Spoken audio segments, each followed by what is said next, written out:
We're joining Glen Kotzen this morning. Glen, you've got some lovely runners at Hollywood Bets Kenilworth on Saturday in race 4, my bestie with Atandiwe aboard. How's he doing? He seems to have a good record over the course and distance. Yeah, look, he does. We went a little bit further for them. He ran an absolute cracker and then a disappointing run, but at that time the yard was a bit flat. What I do like with my best, he's dropped in the ratings quite considerably, and I've been waiting for that drop, so he should be competitive off that rating. Race 6, the two runners. First then Passal, who's in very good form and seems to enjoy the 1800. Yeah, I think it's quite a competitive race. Last time out we got beat by a 4-year-old and we were giving her weight, so I think the right horse beat us.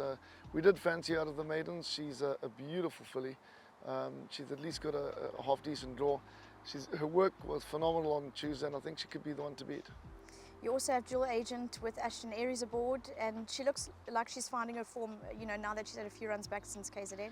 Yeah, we were just waiting for her to mature. She's a big, strong filly of twice over, and I think as she's getting more mature, she's starting to strengthen up. She's going to love this trip. It's the first time she's going over the 1800. The third run after a break. She should be also right there. Race 7, the Summer Fling Stakes over the 1800, two lovely runners. Flower of Saigon. Glen, she's a very honest filly and always shows that brilliant turn of foot. Yeah, she is. I mean, she won that brilliant race at Fairview. She loves Fairview, that long run in. I think also a decent pace.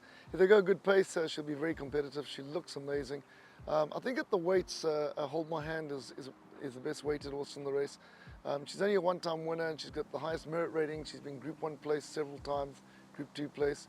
The conditions suit her the most. I think she's a standout bet for me. And then we've got the other filly, which is Virginia Sweet. She ran a cracker penultimate start, and then a last start we really had no excuses bar for that time that the yard was a bit flat. But on her day she's quite competitive and she certainly looks at the picture. Also a filly that's matured now that she's turned 4. At the weight she's got a little bit more to do than Hold My Hand. In race 8, Golden Corn, she steps up over the 1400 metres again. Do you think that she's sort of going to enjoy that trip, be it she ran a great race over 1200?